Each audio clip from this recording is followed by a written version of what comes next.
News coming in. Now, Air India has replaced a critical cockpit module housing the fuel control switches twice on the Boeing 7878 Dreamliner that crashed on the 12th of June following a 2019 directive as per sources. The matter came to the fore as US aviation regulation and Boeing maintain that the design of the fuel control switches is safe, even as investigators in India examine the possible role in the catastrophic crash that killed 260 people. The throttle control module includes the fuel control switches, which investigators say expectedly moved to cut off just seconds after takeoff from Ahmedabad. This disabled both engines, causing the plane to abruptly lose altitude and plow into a building. The Aircraft Accident Investigation Bureau, in its preliminary report, noted the TMC replacement in 2019 and 2023, but clarified they were not linked to any known defense with the fuel switches. Meanwhile, Air India CEO Campbell Wilson has pointed out that the preliminary report on the AI-171 crash found no mechanical or maintenance issue with the doomed aircraft or its engine. If the fuel switch was indeed replaced twice between 2019 and 2023, then why did both engines fail just seconds after takeoff? Mark Martin, international aviation expert, is joining us on the broadcast. Appreciate, Mark, you being with us today. What is your assessment of the possible cause of this disaster after you've read the preliminary report and its findings?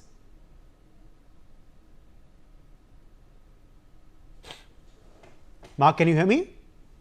Thank you, NewsX, for having me. I think we have to understand that the preliminary information report that's been released by the AAIB, the way it is structured, it is extremely cryptic. It doesn't say any details. It leaves everything vague for interpretation. It's almost as if this whole report has been written by a psychologist, because everybody can infer this in a different way, in a different manner, which is very ridiculous and absolutely insanely stupid for somebody to come up with. It has been such a catastrophic global incident. This affects every 787 operator in the world, and all we get is a 15-page report. You know, when Air India Bangalore crash happened in 2010, the preliminary report for that crash was 85 pages. Okay, and we have 15 pages in this. So clearly it says something. Also, in the manner it is written, it doesn't say anything. It is almost as if they don't know what they're doing in this investigation, and they've hurried to put something together, and they've sort of in a way deliberately kept in gaps and points where people can assume and come to their own conclusion. This is not how an information report needs to be. And never in the history of aviation does an information report be in this manner. Okay. Now, for those blaming the pilot already also, why would a captain with 15,000 hours of experience put the fuel switch off right after takeoff? Is it possible to do so also 3 seconds after takeoff for both the engines? Mark? First of all, the captain did not put the fuel switch off. If you read the investigation report, after they took off, the engines shut down. When an engine shuts down and the rat is deployed, that is not manually induced. When you put the switch off, the rat never deploys. Clearly, there is an engine failure. Okay, and post-engine failure, the rat deployed, and it was then when the captain, from what we know, from the same report that is sent by the AAIB, from what we read, it was then that the captain switched it off. But you're missing a vital point. Why did he switch it back on again? The captain put the fuel shutoff valve from off to run. Why? Because he wanted to kill himself. Suicide. Murder. Kill all 270 people on board. That's why he switched the engines on so that he could fly. So we have to be very clear. This conspiracy theory, this garbage which is being spread by people who are malicious, have some ulterior motive, are manipulated, or maybe probably on the take by somebody. This is being twisted as a pilot error and a suicide, which is ridiculous. There is no evidence which suggests that this crash is even remotely close to anything related to pilot error or suicide. Because if that was the case, then why would both engines in the run position, if the pilot wanted to kill everybody on board, he could have put the switch levers and cut off and let the aircraft crash. So this entire AAIB report is manipulated. It is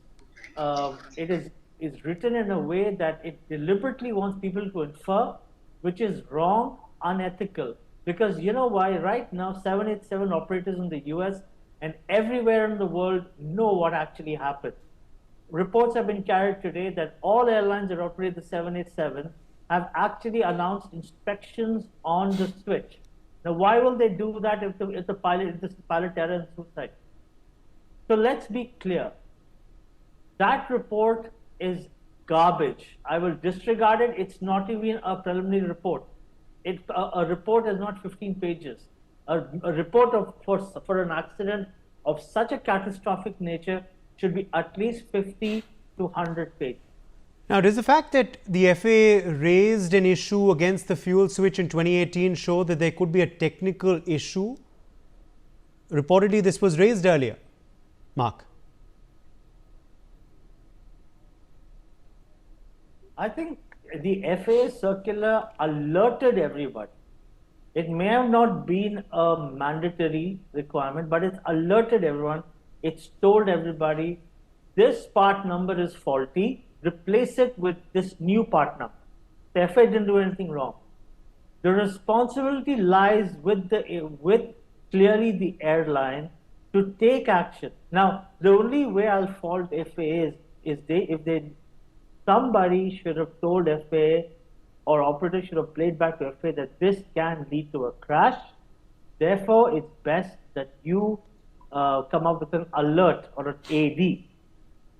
Okay, so that the FAA can be questioned. You and I are nobody to question the FAA. That's for the US Senate Committee on Transportation in the White House. They can take it up at a different forum. But at this stage, what I will say is that airlines should have understood, should have thought about that AIB. They should have had their own discretion, taken it seriously when, because the implication and the impact from it was seen. Okay, let me also quickly ask you then, what part of further investigation would be key in clarifying what led to the control switches being turned off? I think at this stage, the investigation committee, because this report has created so much of a ruckus and created such a ripple across the world, I think the pressure will be now on the investigating committee to release the tapes, release the entire recording tapes, because as aviation professionals, as all pilots out there, we know that in an emergency, the cockpit is not that silent. When you have an emergency in an aircraft, you have alarm bells, you have master caution, you have warning, you have aural warnings, you have lights, you have things that flash. That should have caught enough attention of the pilots. They would have been distracted enough. And they would have started shouting and calling out emergency procedures or steps as part of the memory items that are for pilots and co-pilots. Now, I cannot believe that during an emergency, the cockpit was silent and only zero discussion happened between pilot and co-pilot. That is absolutely ridiculous. Now the pressure, because there's so much of public backlash, not just in India, the media has been reporting pilot unions in the US, in Europe, and even in Australia, who are now beginning to question that report of AAIB. So this is not an India versus Boeing. It's becoming a world versus Boeing. And the pressure on the AIB now would be to make this an absolutely transparent investigation process. No more closed doors. It has to be in public view. All right. Would you then be expecting the final comprehensive report into this crash soon enough? How much time will that take, for a final comprehensive finding? That's what the CEO of Air India have said. Wait for the final report. That's what the Civil Aviation Minister is saying. Wait for the final report. When could that possibly come in, Mark? So, given given the fact that this is probably an extreme catastrophic incident, I don't foresee, first of all, if the if the final report comes out in 6 months, then clearly it's a fake fudge and it's a cover-up report. I think we have to be very clear with that. An investigation of this kind, of this sort, with 270 people dead, 52 British nationals, no stone should be left unturned. And this report, if it's done right, if this investigation is done right, it should take the investigators a minimum of 1 year. Because obviously there's a lot of work they